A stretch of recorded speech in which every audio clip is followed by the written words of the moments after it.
But what's concerning a lot of analysts this week is the notion that Syria has an extensive and long-standing stockpile of chemical munitions. And the question is, how well guarded are they, and also could they be used against the Syrian people at some point in time? We could put up, this is not sort of an idle threat. In fact, this region has seen the usage of chemical weapons in the past, notably in the Iran-Iraq War, and also at the hands of another, you can see there, World War I, World War II, of course. They've been used in terrorist attacks and in the North Yemen civil war. But what we've also seen is that there was, in recent history, a gas attack against a civilian population, a Kurdish population in northern Iraq, in the city of Halabja in 1988.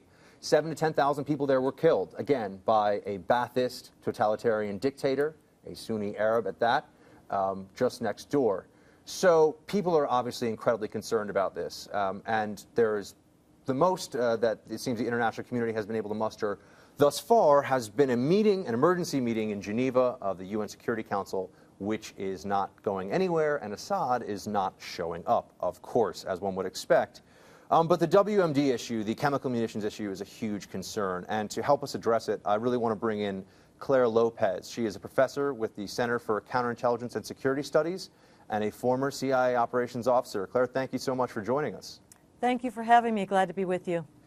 Claire, I wanted to ask you right off the bat here, the notion that Syria has chemical weapons, this is something, obviously, that is tremendously concerning for people in the region. Do you think that Assad, in a way similar to Saddam in the 80s, would be willing to, if his back were up against the wall, use chemical weapons, if he had them, against his own population?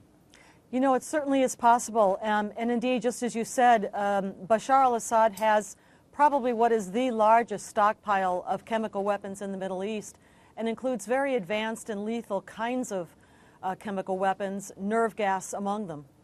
Now, it seems that so far the American people have been largely opposed to any military intervention in Iraq, in Syria, for a number of reasons, not the least of which we're drawing down from 2 other wars nearby.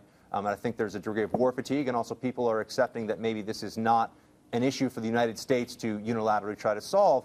But I would ask you this, do you think that it's possible that if the WMD situation, if they were either used or if there was a real threat that the Syrian regime could lose control over these stockpiles of munitions, that it could force the United States' hand, that there could be an intervention there whether we want one or not, because we simply cannot allow mustard gas, VX gas, sarin gas, etc., to fall into the hands of radicals or just elements that want to buy them on the black market?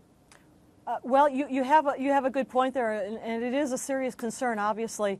I would say that the chemical weapons are already in the hands of a terrorist, and his name is Bashar al-Assad. But indeed, as you say, if his regime, and as it crumbles, either goes to use those weapons against his own people, or they fall into the hands of, let's say, a sophisticated terrorist organization like Hezbollah, perhaps Al-Qaeda, which long has been trying to get hands on these kinds of weapons, I think you possibly could see United States forces, at least to the extent moving in to secure those stockpiles, to secure those weapons, not necessarily to take sides in the conflict, but rather to secure the chemical weapons. Claire, this is Amy Holmes here, and it seems like with Syria, the news just gets worse. It gets worse every day. And my concern when I look at this story, and I don't know the answer, sincerely, truly, is that it seems the lesson here is if you're friends with an autocratic regime, if you have gas weapons, chemical weapons, if you are willing to be ruthless and kill your own people,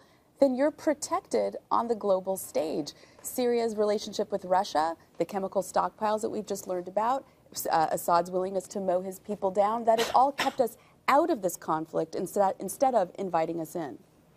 Well, you're absolutely right. The ruthlessness of tyrants like Saddam Hussein, and as we saw just a few years ago, of course, in Iran, Supreme Leader Ali Khamenei, President Mahmoud Ahmadinejad, willing to use the besieged forces, the IRGC, the internal security and the police to brutally put down their people, very much echoed now with the way that Bashar al-Assad is treating his own people, and as indeed his father, Hafez al-Assad, did before him with the uprising then of the Muslim Brotherhood in his time. Hi, this is Tara Setmayer with Congressman Rohrabacher's office. My boss sits on the Foreign Affairs Committee, and he pays close attention to a lot of these issues. And I'm just curious, from your perspective, what do you really think, or how problematic do you think Russia's role in this is going to be for the United States, given that they've been so supportive of Syria and of the regime, despite all of the human rights violations, despite what's going on? They've almost been borderline in our face about how supportive they are by sending over some armaments and quietly supporting maybe their special forces are over there helping out the regime. We don't know. But what role do you think Russia plays in this truly, and how problematic will that be for us? Well, you know, along with Iran, which is Syria's other main supporter, Russia has been, from the beginning of this uprising, supported Bashar al-Assad. Now, this is because of Russia's own interests in the region, and those interests largely are centered on its naval port at the facility at Tartus, which is in the southeastern portion of the Mediterranean.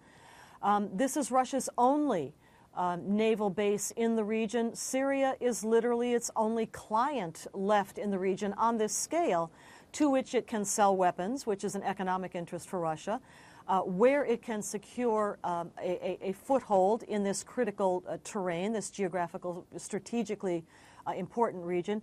And number three, it's in the Russians' interest always to poke a thumb in the eye of the United States, oppose our interests wherever it can do so, and this is one of those places. I have a